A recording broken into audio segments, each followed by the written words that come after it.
Welcome back to That Wasn't in My Textbook, our bi-weekly podcast that helps us uncover the things we always wish we learned from that boring, bulky textbook.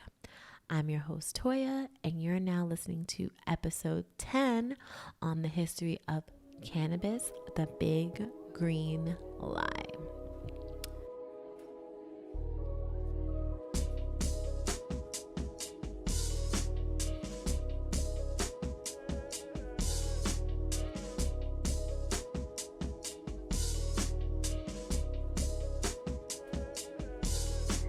Happy Friday, everyone. Today we're talking about weed, pot, Mary Jane, ganja, cannabis, Reggie Bush, outdo, whatever name you choose to call it.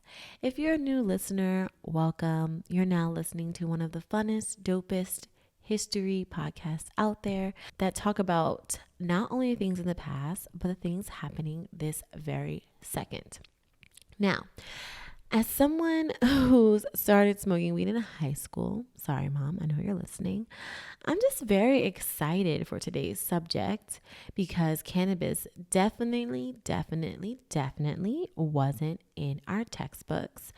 And I feel like it's been kind of criminalized and kind of feared. And I'm just excited to talk about not only the experience of getting high from cannabis, but the medical benefits and properties of the plant. I mean, y'all can correct me if you're wrong. If you had cannabis in your textbook, let me know, but I sure didn't.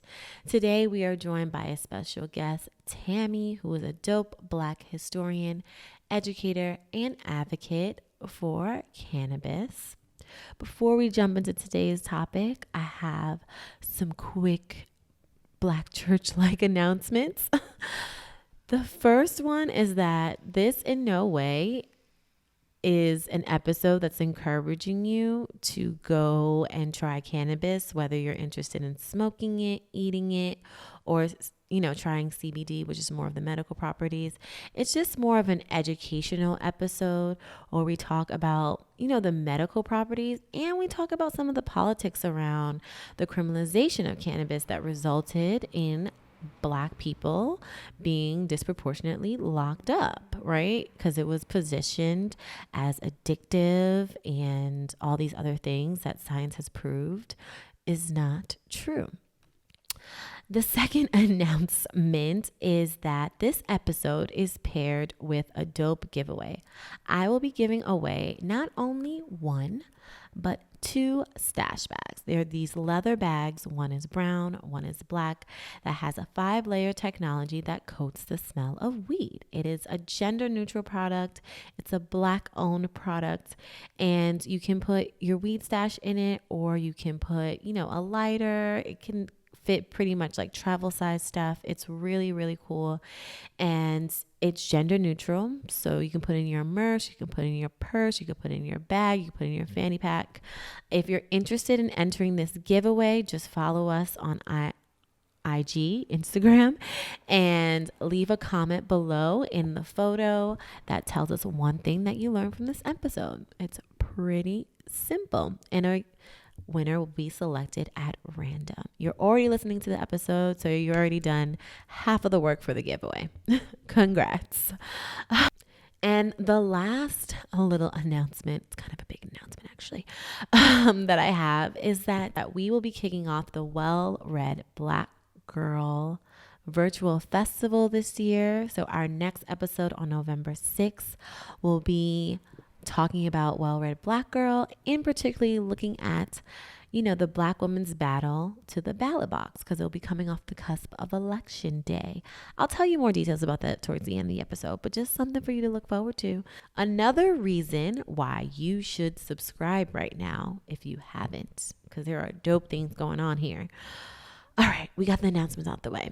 The 2 things that inspired this episode was 1, the green rush, which is just some buzzword term used to describe the fast-ass growing and legalization of cannabis that's happening across the United States as well as Canada, ever since places like California legalized the medical use of cannabis. Entrepreneurs, people, the government is trying to figure out how to make money from this cannabis game. And so, this whole new industry that's popping up really inspired today's episode. The second thing that inspired today's episode is just the hundreds of thousands of Black folks that have been locked up for nonviolent cannabis charges. Every 420, which is basically National Weed Day at this point, I go on the gram, I go on Twitter, I see people posting their weed leaves, their happy 420, people indulge their little pass. And I can't help but think about the people that have lost years of their lives behind bars because at one point cannabis was criminalized and considered illegal and falsely labeled as addictive and dangerous. And I always just feel a little guilty about that, especially now that cannabis is legal and science has shown us that while cannabis can get you high, right, it also is a medicine that does phenomenal things like relieves chronic pain, regulates seizures, helps with depression, treats glaucoma, alleviates anxiety, helps with PTSD, slows down the development of Alzheimer's, and so much more. That's just a few of the things that cannabis actually does. So this episode is dedicated to all those people who have been locked up and criminalized. And, now we're out here in the streets, picking it up in stores and rolling up, walking down the block. In today's episode, we are joined by Tammy Pettigrew, also known as Cannabis Cutie. She's a California gal, really a woman, but I thought gal was clever. She's a cannabis advocate, educator, and public speaker that focuses on cannabis science, business, history, and debunking countless lion-ass myths surrounding cannabis. Since she debunks myths on weed and I debunk myths on history, this episode is a perfect marriage of both our knowledge combined to give you some mind-blowing gems on cannabis. She has really dope videos on YouTube around educating you on cannabis. She has a Cannabis 101 course, and she recently just launched a cannabis book club.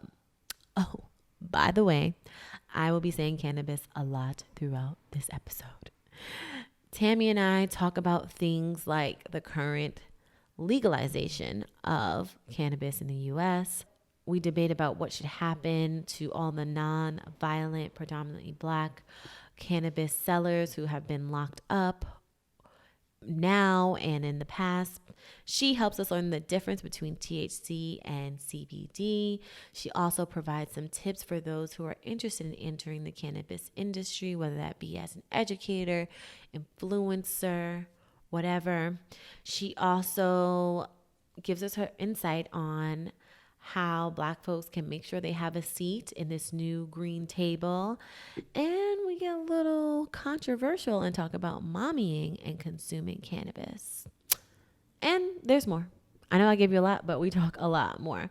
Before we jump into some present and a little bit of past on the history of cannabis with Tammy, as usual, we'll kick off the episode with just me and some important historical facts about cannabis that definitely wasn't in our textbook.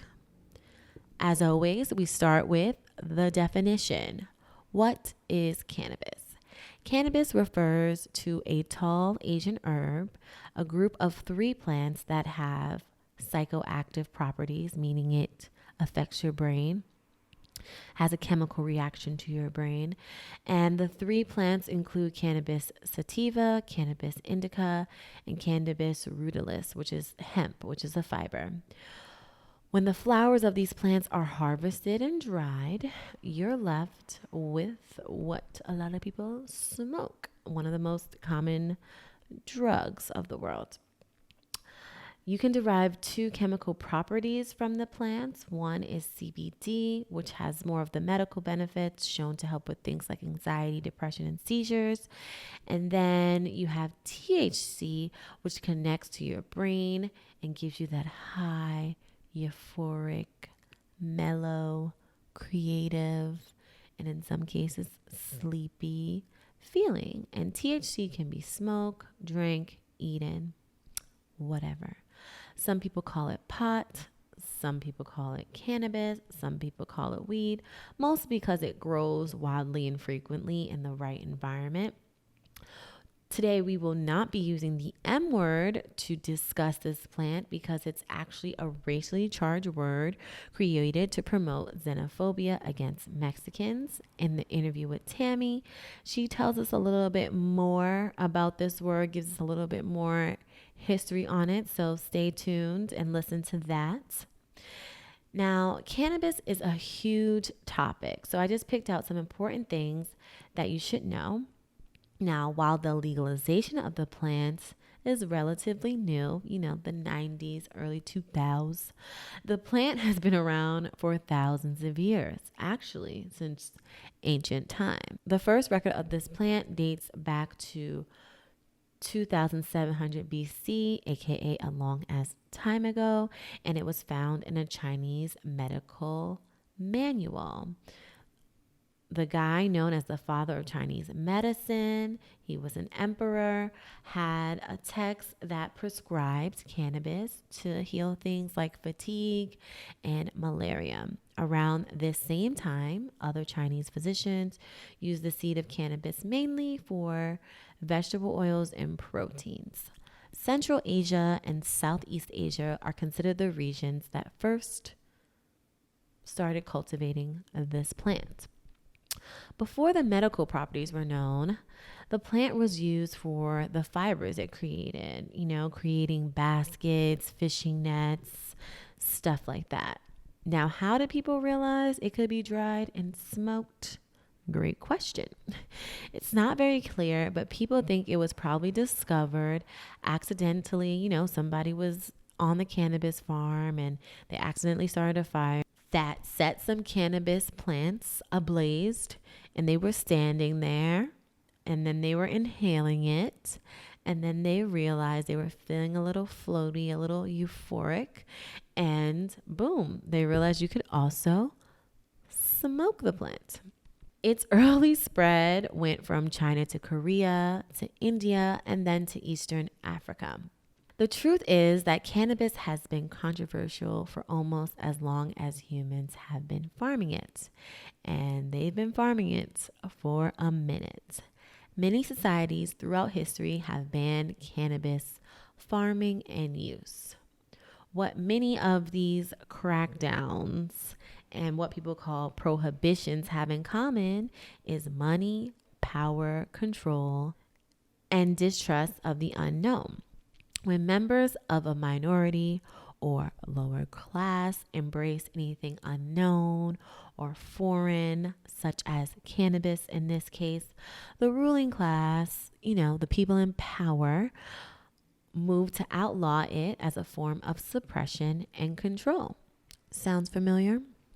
It should, because it's repeated in history over and over again. Think about the prohibition of alcohol. When it comes to religion, cannabis can be a little touchy. Some ancient Chinese religions rejected cannabis and considered it an intoxicant. Some Muslim societies embraced it and said that it was a bush of understanding, or believed that there was a spiritual enlightenment that could be reached when you smoked cannabis. But traditional Muslims believe that Muhammad banned cannabis and it could be found in the Quran. Now, how did cannabis come to America? In the mid 1500s, the Spanish brought cannabis to the New World, aka America, what we call America today. They grew the crop for hemp, not for smoking. Hemp had strong fibers that could be used to make clothes, bags, and stuff for ships and boats, because that's how people were traveling, right, to get to other places and colonize. In Britain as well as Scandinavia, cannabis was an important crop because hemp ropes were able to sustain the wet, salty water. During the same time period, Africans who were kidnapped and enslaved and taken to Brazil brought cannabis with them. Some believe that they tucked the seeds into their clothes and stuff like that, and they farmed it once they were kidnapped and forced to go to Brazil, and they grew it as a crop. As time went on, hemp was replaced by cotton, which was a major cash crop in southern United States, enslaving black people to pick cotton from sunrise to sunset. And still during this time, American hemp plants were not grown or really known for their intoxicating properties. Yet, that is. Plus, the shit really wasn't going to get anyone high because it had super low levels of THC. But then we fast forward about 100 years and things start to change. People realized that you could get high from cannabis. And that started to emerge in America, especially in 1910, when many people fled Mexico during the country's revolution, arriving in America and bringing cannabis with them. With the rise of Mexicans in America, it caused the rise of xenophobia because, like now, people fear that Mexicans were going to steal their jobs and increase crime and all this other bullshit. But that's another podcast for another day. So once Mexicans started to flee their country looking for refuge and bringing cannabis with them, what do you think happened? All of a sudden, the people in power are like, nah, let's start banning the use of drugs, all drugs, opium, cocaine, cannabis, let's put them all together. First, we were hit with the Opium Convention in 1912. Yep, cannabis was looped in with opium, which we all know is definitely not the same thing. And then there was the Harrison Act of 1914 that started to criminalize drugs and criminalize moving drugs around, aka trafficking. Now, prior to all these drug branding laws and acts, fewer restrictions were placed on drug trade and use. People were not getting locked up. In fact, opium and cocaine was getting flued out freely into the United States. Drug abuse was considered more of a public health problem, not a crime. And you could actually find cocaine and opium in medical drugs. I mean, they were using opium to relieve pain, especially during World War I. And if you took a sip of Coca-Cola or wine before 1910, it probably had some cocaine in it. Yep. It was used as an ingredient in wine and Coca-Cola. You heard me. In the 1920s, right? What's happening in the 1920s? Think Harlem Renaissance. Think jazz. Think Cotton Club. I did a whole episode on the Harlem Renaissance, which you probably already listened to, right? So when the 1920 rolls around and jazz is popping off, we start to see that cannabis also starts to catch on. Jazz musicians, people in the show business were smoking and getting creative and making music. It even inspired a genre of music called reefer songs that talked about smoking cannabis and other drugs like cocaine. There was a song called Wacky Dust. You guys should look it up. During this time, there was also cannabis clubs, which were officially called tea pads, that sprang up in every major city in the US. And it was a place to go, smoke, kick back, and chill with the homies. And it was legal. Black music icons like Louis Armstrong and Ella Fitzgerald, who had some pretty cookie cutter images, were later arrested for smoking marijuana and recorded several tunes that alluded to drug use.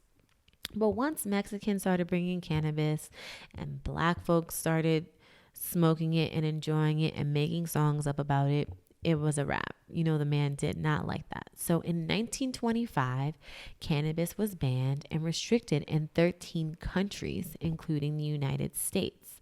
But for some strange reason, the law didn't really go into effect until 13 years later in 1930. Weird, I know. From there, shit really hit the fan and they really started to lock down and criminalize the use of cannabis. There was a campaign conducted in the 1930s by the U.S. Federal Bureau of Narcotics that sought to portray cannabis as a powerful, addictive substance that would cause users to become violent. That's a little OD for cannabis, but we know how the government is. In the 1960s, we saw the era of the hippies and kind of like the rise of cannabis in the love not war phase, right, with college students. But then 10 years after the hippie era, there was a Controlled Substance Act of 1970 that classified cannabis along with heroin and LSD as a Schedule 1 drug, which means that it has a high abuse potential and it cannot be accepted for medical use. This is when we start seeing policies, and there's like a zero tolerance climate by the Reagan and Bush administration that declared a war on drugs and resulted in the passage of super strict laws and mandatory sentencing for possession of cannabis, which really just got a lot of Black folks locked up. And it was during this time that you start to see heightened smuggling of high potency marijuana from places like Colombia. The US war on drugs caused a lot of long-term damage that affected Black people disproportionately. And during this time, we also see the emergence of programs like DARE. I don't know if you're too old to remember it or too young. I remember it. But we had programs like DARE, which was the drug abuse resistance education that had t-shirts and school programs and commercials like "This is your brain on drugs," which is a tad bit dramatic for cannabis. Once Reagan was out of office, and the war on drugs, aka the war on Black people, which again introduced new federal mandatory minimum sentencing for even small carrying. Once that came to an end, we started to see this shift. And so in 2000, 8 states passed medical marijuana laws. Then once people got to see that cannabis was not harmful at all and was actually helpful, states started to allow for recreational use of cannabis. Since 2010, 16 states have passed medical cannabis laws, and 9 states, including DC, have legalized recreational use. States also started to decriminalize cannabis, getting rid of harsh sentencing and switching out prison time for fines or short jail time. Today, we see more and more states are approving the medical and recreational use of what I call a plant, not a drug. From looking at the history of weed, we see how control, fear of the unknown, power, and in some cases, religion affected how cannabis was viewed for years and years and years. The whole addiction and fear of cannabis is, in fact, one big green lie. Today, we understand that prohibition of cannabis and the war on drugs was completely BS to criminalize Black people and other people of color, like Mexican folks as well. We also understand that cannabis is a plant that has healing properties that science continue to uncover. And the healing properties relieve things from pain to stopping seizures and so much more. Now that we've gotten the history of cannabis out of the way, let's jump into the interview with our special guest, Tammy, also known as Cannabis Cutie, who is an advocate, educator, and public speaker. She's going to school us on a couple of things and debunk countless myths surrounding cannabis. So let's get into the interview. So, Tammy, I'm so excited to have you on That Wasn't in My Textbook podcast because you fit everything that we talk about, because you're also a historian, you're an advocate for cannabis, and you're a dope woman. So I'm excited to just kind of get your insight on the industry. I think it's one of my popular topics that everyone is like, oh, I can't wait for you to talk about it, because, cannabis definitely wasn't in our textbook at all. Right. So I'm going to start out with just letting you introduce yourself. I know some things about yourself. I know you went to school in Miami. I went to graduate school in Miami for a little bit. And I know you have a really cool background. So yeah, let us know who you are and, what you do and how you all got started. Okay. So my name is Tammy Pettigrew, aka the Cannabis Cutie, and I have been a cannabis user since my freshman year in college. That's where I basically everything that had been indoctrinated into my brain kind of flipped. And I went to Oklahoma State for undergrad, where I was introduced to cannabis, and I was in school for sports. I did the sports thing for a little bit. and used cannabis the entire way through. And when I went to grad school at the University of Miami, that's when I knew for certain that the cannabis industry was going to be my home. And every project that I did was over cannabis, and my cohort had learned a lot and was really tired of me by the end of grad school. But now in the industry, I am an entrepreneur and a cannabis educator as well. My goal is to help people who have businesses or want to be in this industry understand this plant all around, and to help create advocates as well, because finding the information can be difficult, and it's really complex information as well. Yeah, and it's a really new industry, like relatively new in terms of like it becoming legal. And yeah, I try to learn and it's like kind of hard. So I think that's Yeah, really cool that you provide a resource for people as well. yeah. I always start off with our signature question is like, how do you define cannabis or weed or whatever you call it? Yeah. What you got? Um, so for me, I prefer to call it cannabis, which is its Latin scientific name that it was given in the 1700s. There is one word that I prefer not to use, and that is marijuana, the M word. If there is a racist word in the cannabis lexicon, it would be that one. And that's because when in after the Mexican Revolution, you had a lot of refugees coming from south of the border, and in order to demonize this plant, they gave it an exotic name, since xenophobia against Mexicans was at an all-time high.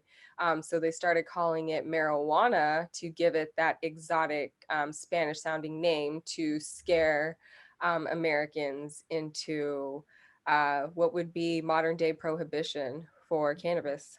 Wow, I did not know that. I did not Yes. know that at all. Thank you. We already got a history lesson too. I love it. So, did you learn? I mean, I think this is the obvious question, but like, did you learn about cannabis in any textbook? You know, even grad school or anything like that. Like, are there any kind of books around cannabis?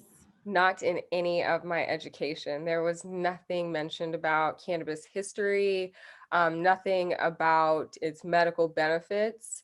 The only cannabis information I received was from the DARE officer that would come and Yeah. talk to us about cannabis. So that's the only education I received.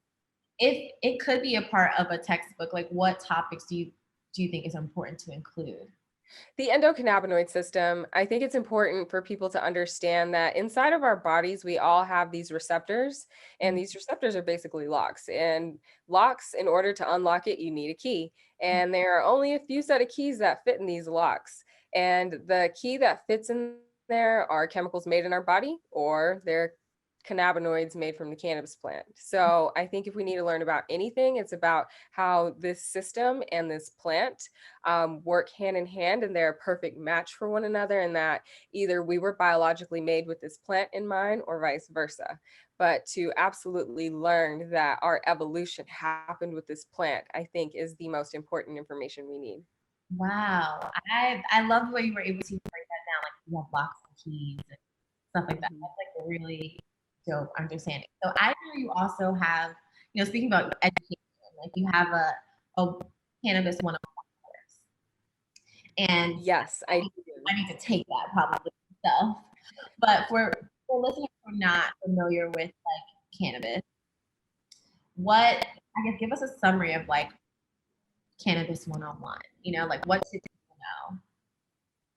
know? So you should definitely know again about the endocannabinoid system and understand that the reason why those cannabis keys fit in our locks is because our body produces its own version of cannabis.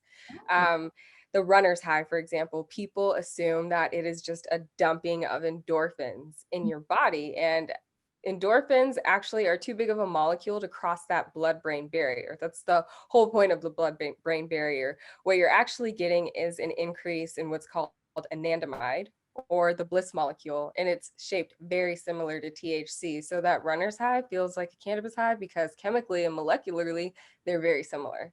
So that's a 101. That's important. Yeah, that's very important. Also, Yeah. I thought I was like get on a natural high. Yeah. And I think another 101 that's important is that CBD is really good for depression because it's affecting. So basically, pharmaceuticals make what are called SSRIs, and they're targeting serotonin, and it's to typically increase it. But CBD is going to be, it's going to enter your body and it's going to know, okay, we need to increase, or we have too much, we're going to kind of stop. So CBD is a really good candidate for depression over THC. But they're both equally medicinal and good. And I think THC gets a bad rap because it causes intoxication. Yeah. But that's not necessarily a bad thing, especially when your body produces that chemical already. So there are health benefits to both, and neither should be demonized. So Yeah. that's important. And I would say another big fact is I see a lot of posts on social media where people are saying hemp is not marijuana or cannabis, and that's categorically false. A hemp plant is just a cannabis plant that is not allowed to produce THC. That, that's the only difference. And that's why a drug dog cannot tell the difference between hemp and cannabis because cannabinoids don't have a scent.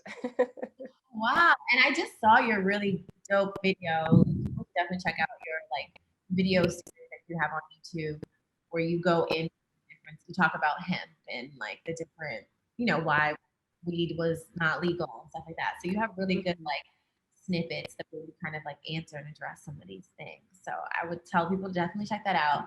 And you already, I thought it was interesting that you mentioned like CBD and THC because I think a lot of people don't understand the difference. Like I know that THC is, helps you get that kind of high that is associated with cannabis traditionally. Yes. Can you talk about the difference? Because I think even nowadays, we see a lot of products coming out that have CBD in it, like the beauty products. I just bought like a muscle relaxer for like my knee because I run, and so it just helps me kind of when it like aches. So can you talk about the difference? I think people don't really understand kind of the benefits of some of these products that are coming out and how that could kind of help them. Yeah, absolutely. CBD is really powerful anti-inflammatory. So topical rubs are great for aches and pains and soreness. I definitely use them for myself and my children. CBD is going to give so many benefits, but it's going to affect everybody differently. So for some people, CBD may help with sleep. And for other people, it's going to give them energy. So it's all about trial and error in your own genetics and your own endocannabinoid system. CBD is actually psychoactive. I think what a lot of people get confused is the word intoxication and psychoactivity. So anything that's psychoactive is going to change your state of being. So CBD is a mood enhancer. So it is psychoactive because it's changing things that are going on in your brain. So really good for depression, anxiety, inflammation.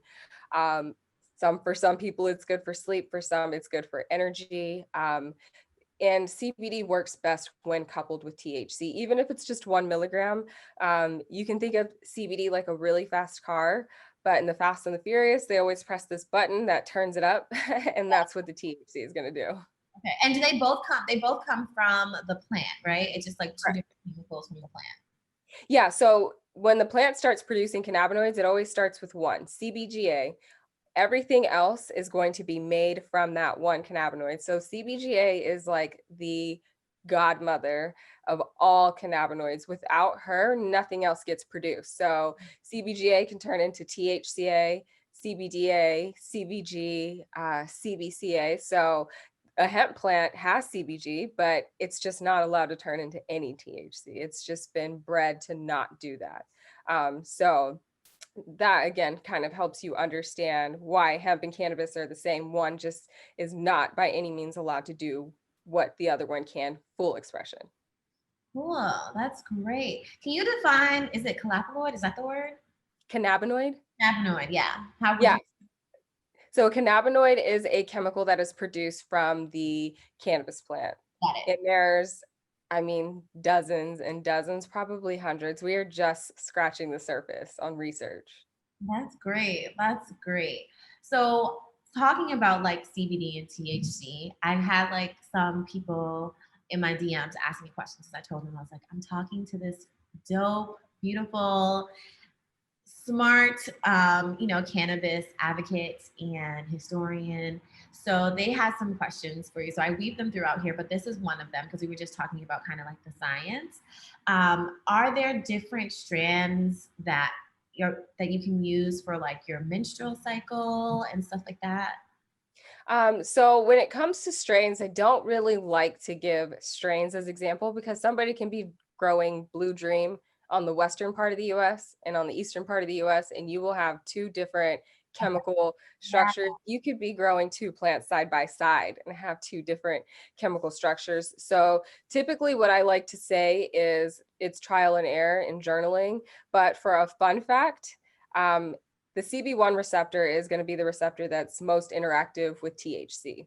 Mm, And those receptor sites are all throughout the body, but in a woman's body, they are most abundant in the uterus. mm, So there are suppositories that companies make that you can use for menstrual issues, for female issues. And just cannabis use overall during that time of the month seems to help a lot of women who have PMDD, mm. PCOS, all type fibroids. Yeah. So I definitely believe that cannabis is a huge, it works much better than Pamprin and Midol for, for, if that's worth anything. But yeah, I would say that trying a suppository instead of just a specific strain might be a better direction. Okay, great. Thank you for answering that like listener question. So I wanted to go into like the history because you do a lot of history stuff as well, which I really loved, and that's how I kind of like found you online from like looking up different stuff. So historically, cannabis has a lot of negative connotations, especially for Black people, people of color, and then also for women. There's like, oh, women shouldn't smoke, blah blah blah blah blah, all that BS.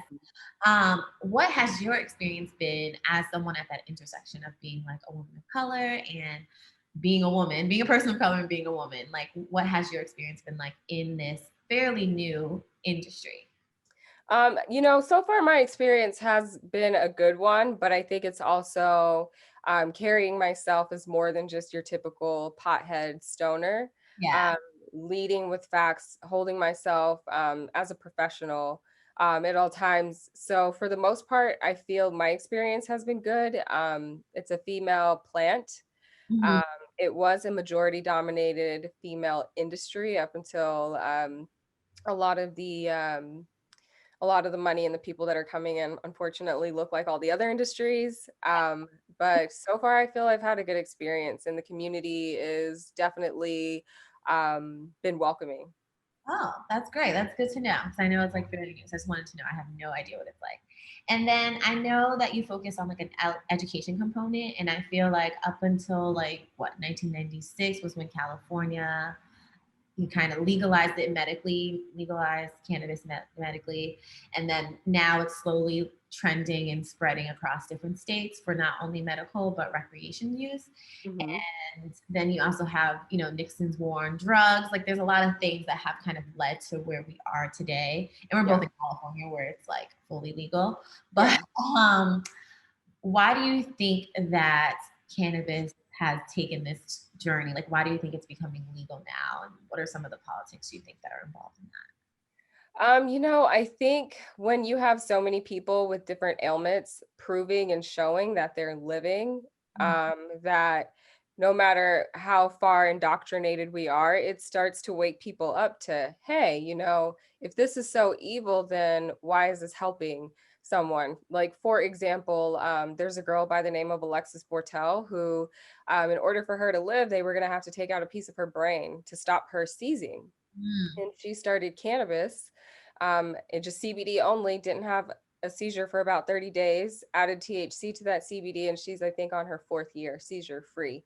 mm, Um, and so when you see extreme cases like that, that things we can't solve medically is being solved by this plant, like fibromyalgia, um, issues with autism, all these things, Crohn's disease that we have not a clue about, but this plant is getting it done. And it's just a plant. And people understanding that you literally take a seed, you plant it, you water it, let the sun do its thing, and that's it.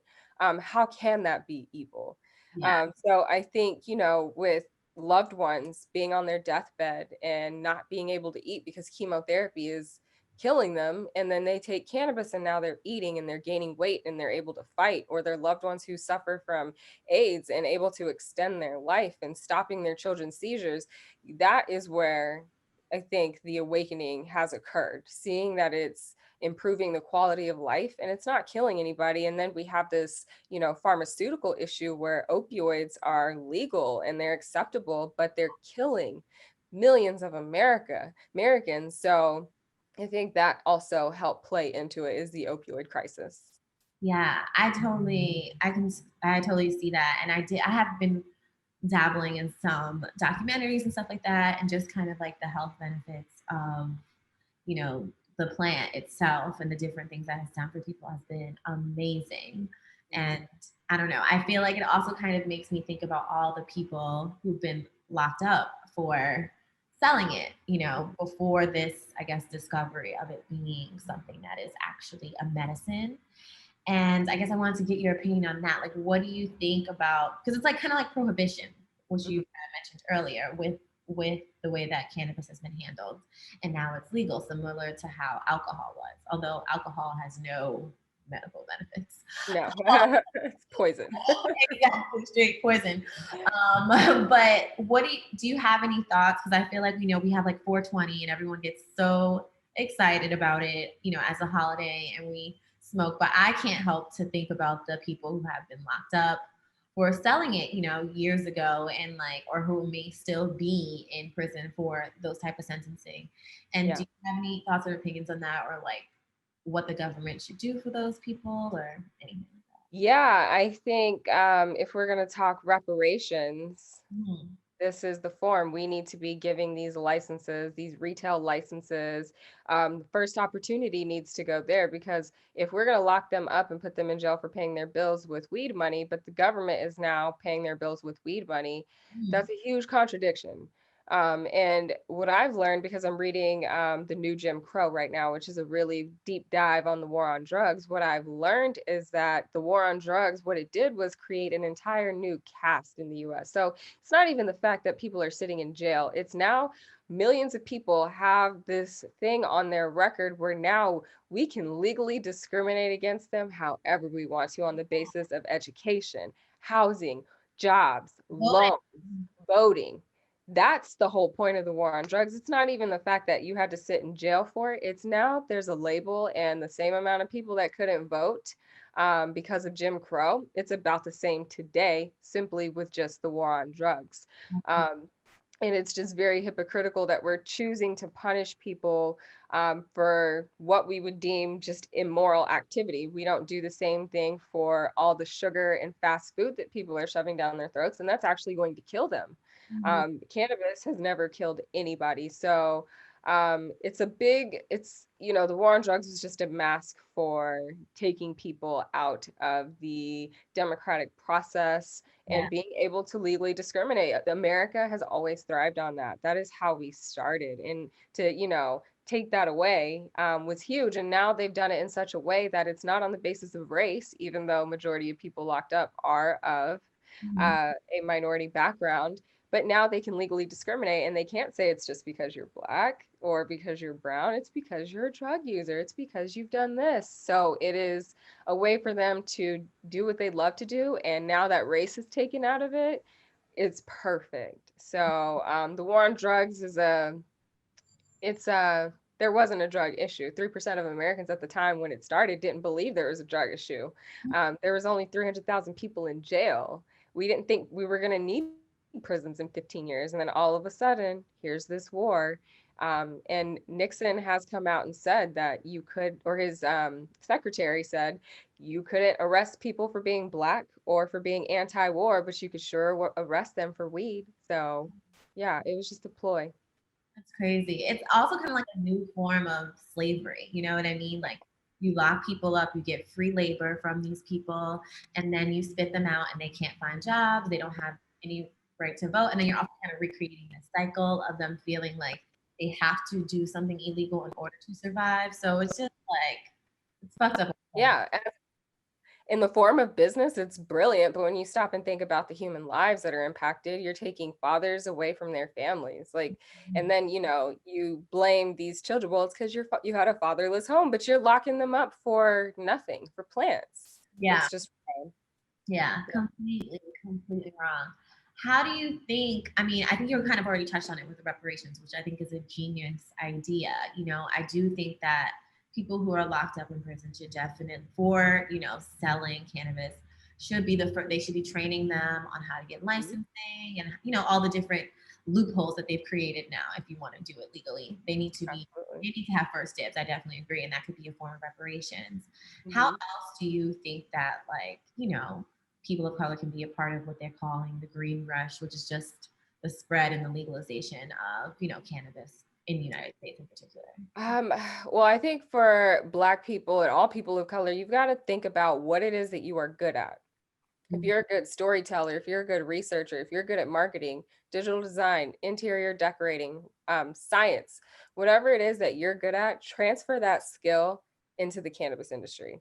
I think so many people are like, ooh, let's get a dispensary. We're going to make a lot of money. But you've got overhead, you've got insurance, you've got taxes, you've got security, you've got so many costs. But if you just come in and you say, hey, I am really good at writing business plans, or hey, I am really good at speaking, you can figure out your niche and just take a risk on yourself. This is a brand new industry. It is in its infancy. So the rules are being written right now. There are no rules. You get to come in and you get to try, you get to fail, you get to try again, do whatever you need to do until you figure it out. But that's definitely my advice for people. That's great. That's really good advice, because I feel like I'm like, oh, I want to get into cannabis. And I'm like, oh no, I have to grow it. I have to figure this out. It's a lot of moving parts. But yeah, if I'm like a historian or a speaker, or like you said, even interior design, finding ways to incorporate those type of things is great. Yeah. Dispensaries need to be designed and decorated. So. I know, right? And even also, I think about, like, okay, what about putting different, like, CBD and paints and stuff? Think about the fumes that we inhale and all that other stuff. So things. Yeah, so many things, so many options, which can also feel a little overwhelming, but it's also a time to really experiment. Yeah. So my other question is, this is a question from another, like, listener question that they sent to me. I know that you're a mom. This might be good. You're saying if someone, what's the question here? Sorry. So they were saying that they're curious, is like CBD or THC safe for pregnant women, and is it, or like, what's your thoughts on that? I know you're not a medical doctor, but like, what's your thoughts on CBD and THC for pregnant women, or like breastfeeding? Well, my thoughts are, if mom is in a position where she needs something, that is her choice. So I think about if a pregnant woman was to get into an accident and her doctor prescribed her Vicodin, I would say that if she said, I prefer to take THC, that's her personal choice.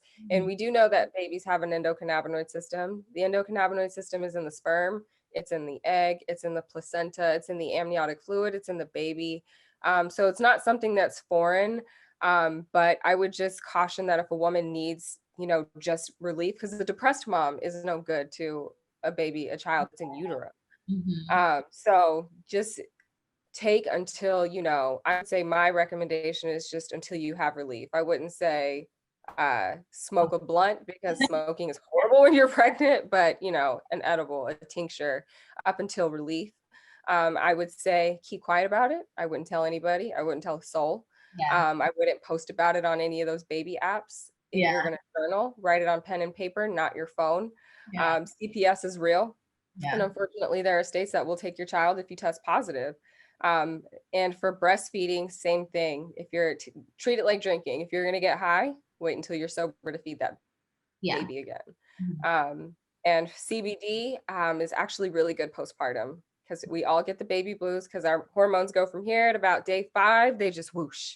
And that's where we start to feel the blues. And CBD is really good at counteracting that. That's great. That's good to know. I also, we talked about like edibles, right? And I know there's different ways of consuming cannabis. I'm more of a smoker personally. Edibles is like a different type of high for me. but I don't even know if that's like Yeah. scientific.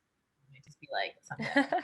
But it also It makes is. sense because like I'm from the, I live in LA now, but in New York, when I would get edibles, it would be like, I feel like when it's illegal, they're just trying to pack it with as much THC as possible. Yeah. And you just be like, this is too much. Like, I don't want to have this experience. But I feel like now that I'm in LA and I've like tried different levels and value THC, I haven't had that experience. But I guess I wanted you to tell us like, what are the differences in terms of those two ways of consuming it, like eating, drinking it versus smoking? So smoking it, you're gonna get your effects quick, 15 minutes. The downside is you're inhaling smoke, which is probably not the best for your body. And when you're done getting high, you get to stop getting high. The thing with edibles is you may be done, but they're not. And that's because when you eat THC, it has to go through your liver. And when it bypasses your liver, it's going to convert from THC to something called 11-hydroxy THC, which is way more potent, way more intoxicating. And one of the risks is overeating. So you should always start slow. Don't be one of those people who are like, man, this is weak, I'm going to eat the rest. And then it kicks in 20 minutes later. And now you're about to be in trouble. So I always say, know your number. So start off with 2.5 to 5 milligrams. Start with 5. Wait 2 hours. If you didn't feel anything, try 7.5 to 10 next time. If you hit 10, you're like, wow, that was great. Cool. You can try 15. If that's too far, then you can't do anything more than 15. And in California, luckily, they're selling everything in 5 milligram increments to prevent overdosing. Although you'll feel like you're dying, you're not going to die. My best advice is to stay at home. Do not go to the hospital. They're just going to let you take a nap and give you an IV, and it's going to be a very expensive nap. So, yeah. Yeah, I've had some experience with people who had bad highs and I think they're going to die. And I'm like, no one's ever died from smoking weed. Not a single person. Which is great, which is beautiful about it. What are, I mean, I think people know, but what are some of the general benefits of, the cannabis plant that people might not know about? So it's really good for nausea. I mean, if you're nauseous, and that's why it's so good for cancer patients.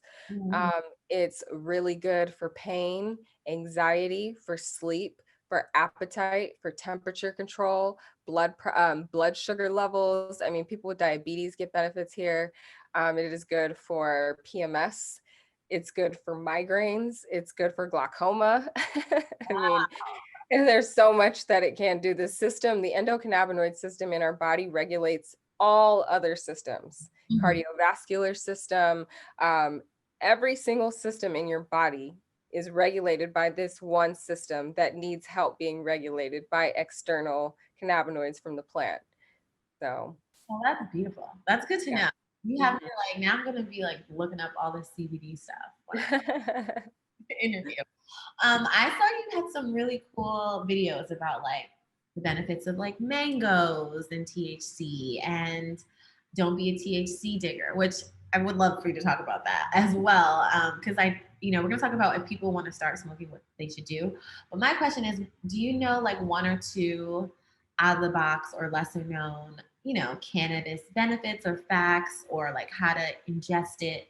Kind of like these two topics, and you can go into them if you want as your one or two, but what are some like out of the box, lesser known things that people can do or supplement their cannabis experience with? Yeah, so mango has terpenes in it. Everything that we eat has terpenes in it. Perfumes, soaps, that's what gives the scent. So you can read a label at home and you can see, oh, it says myrcene, or it says linalool or limonene, and those are the compounds that are in the plant. So you can add foods to your diet that are going to help theoretically with your high. Again, we're not researching any of this because it's illegal in the US. But there are other foods that talk to your endocannabinoid system. So olive oil is going to help increase your CB2 receptors. And then there's cannabinoids in other foods. So anandamide, that bliss molecule, is also found in chocolate. Black pepper has a cannabinoid in it, echinacea. So it's not just the plant, although they're most abundant in the plant, you can still supplement and add other foods to your CBD or whatever you're using to really get that full symbiotic effect. Ooh, that's really, really dope. So for anyone who is interested, maybe someone they listen to this wonderful podcast episode with you, Tammy, and they're like, okay, like I'm gonna be open to maybe trying some cannabis, maybe THC form, maybe CBD. What would you say? Like, how would you tell someone? What advice would you give someone to start on this journey? And like looking at THC levels. So some people are like, I'll get the highest one. Like, what are some of your tips for a newbie? Okay, so for a newbie, I would say ignore all of the labels that you see. Ignore indica, sativa, hybrid. None of that matters. What you're gonna need to do is make it an intuitive experience. Smell it. When you smell food that smells bad, that's probably gonna make your stomach hurt and you're not gonna go near it. So with cannabis, it's the same thing. Your nose knows. As cliche as it sounds, your nose knows. So smelling it, looking at it, feeling it if you're in a state where you can touch it. That's the best way to go about it. THC percentage seems to be what a lot of these companies are marketing, like, oh, this is 32%, this is testing at 33%. And that's cool and all, but I've smoked some 15% THC that knocked my boots off because it was grown outside and the sun can just make chemicals that an indoor lamp, an indoor flower just can't. So I would say make it an intuitive experience. Sure, check out the percentage levels, but at the end of the day, you need to find something that you like based on its smell and what it looks like. So I like things that smell really gazzy. My body just gets happy. If it smells sweet, I know that I'm probably going to be lethargic and not feel the best. Yeah. So ignore the sativa indica labels. Sativa in Latin means cultivate, and indica in Latin means India. It has nothing to do with the effects of the flower. Okay. Yeah. So are you saying indica and sativa are like, how would you explain those two different things? Those words describe how the plant grows. Typically people are like sativa gives you energy and indica makes you sleepy in the couch, and that's just not true. That's again marketing in a way for underground growers to kind of categorize their plants. But there are people who smoke some sativas and get sleepy and smoke some indicas and have energy. It really is based on your body. There are people that can drink an energy drink and go to sleep. It is really just your own biology. So sativas, for most people say they get energy, and indicas, I feel like if you smoke them at night, of course you're going to be tired regardless. So try testing it out. If you get a lot of anxiety like I do, an indica during the day is going to bring it down, and I feel great. If you go into a store and they're saying indica or sativa, just kind of say, hey, I'm more worried about the terpenes. And then your bud tender is, because they get tired. They're like, this is 33%, this is sativa. They know that this is how the market is running. But if you actually stop and talk to that person and see how educated they are and say, hey, I don't care about any of those labels. I'm looking for stress relief. I'm looking for pain relief. They should be able to help you. Okay. Yeah. I'm like one of those people. I'm like, oh, I only smoke sativas. But yeah, I don't know. We'll see. It depends on what I have at that time. Yeah. So, what advice would you have for someone who's interested in entering? I mean, I think you kind of answered this earlier, but if someone's interested in kind of being maybe like a cannabis influencer or educator to some degree, how would you suggest that they get started? Nowadays, especially if they might be in a state that is still illegal. Yeah. So how I got started was I started a chapter that was a larger national organization that their whole point is starting educational networking meetings. And that's something that can be done without a national name. You can do that on your own, in your own community. And just start there little by little, networking with real people in the industry, inviting, people who are helping write the legislation or people that are out there getting the petition signed, and creating that network there. And then just as far as influencer and stuff goes, just doing it. And as scary as it is to put out content, getting as much practice as you can, because at some point somebody is going to see you, whether it's in your community or a bigger platform, and it's all going to pay off. And there's not enough talking heads out there as it stands right now. So educating yourself is immensely important. Be more than just a cannabis user. Be able to talk about why it's beneficial, be able to talk about the history and why people think about it the way that they do. And I actually, have a book club where I'm hoping that, out of this book club, it produces more advocates for areas that need it. Yeah, book club sounds great. So before we get into the last two, like signature, we have like a game and the signature question. But before we get into that, I want to just kind of let you kind of, plug yourself, tell people where they can find you, sign up for your course, sign up for your book club that you just mentioned. Like, what else can they know about the Cannabis Cutie? Well, I do have an Instagram at the Cannabis Cutie. The word "the" is very important. And then you can check out my website, www.thecannabiscutie.com. That is where you can find, there's a courses tab, and it'll link you straight to my Cannabis 101 course, as well as my higher learning book club that is set to kick off October 24th. There you can also find my blog and old videos that will take you to my YouTube page. So those are the best ways to see what I'm doing and learn more, my website and my Instagram. Yes, and you should definitely check out all those things. So this or that is just our like signature kind of, I just asked you three things, like kind of have to choose one of the two, and it's all related to things that we talked about today. Okay. It's like kind of supposed to be rapid fire, but I'm not going to time you or anything. Got it. So, sativa or indica? Indica. Rolling up or hitting a bong? Rolling up. CBD or THC? THC. Okay, so that was pretty easy, pretty painless. Yeah. And then my signature question is, if you got an opportunity to write a chapter in a textbook on cannabis, what would you call your chapter and why? I would call it The Great Lie. That's really what it comes down to. We used racism, xenophobia, and we used it basically to fill other people's pockets and egos. And we have all of these issues now that we can't seem to deal with, but this plant is giving us a hint, and we got away from it. So I would write a book about how we have to take back our health and wellness and stop being customers for these large companies who are banking on us being sick, and heal ourselves through plants, including the cannabis plant. Wow, that was beautiful. That was beautiful. We definitely need Off the dome. What a great way to end this interview. Thank you so much for being on here. I really appreciate your time today. And I can't wait until everyone gets to hear this. Yeah, me too. This was fun. Thank you so much for having me, Toya. And that is the conclusion of episode 10 on the history of cannabis, the big green lie. Thank you so much for tuning into this episode. Remember, this episode includes a giveaway. So if you're interested in winning one of the 2 stash bags by the Black-owned brand Little John NYC, go over to That Wasn't in Our Textbook podcast Instagram page, like the photo, and tell me one thing you learned from this episode, and you could be randomly selected to get a bag. Over there on our IG, we will also be featuring the episode's non-quiz quiz to go over everything you learned today. No, they're not graded because we don't do grades over here, but they're just fun.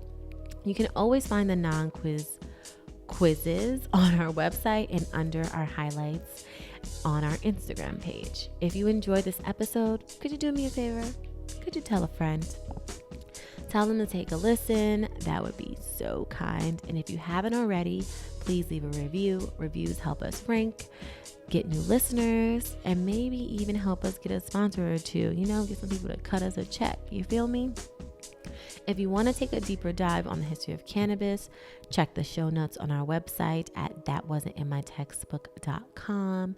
You will also find links to all of our guests, including our guest today, Tammy. You can find her IG, her website, so you can support her, sign up for her course, or join her book club. Lastly, make sure you come back on Friday, November 6th for our very special, well-read Black Girl Festival podcast.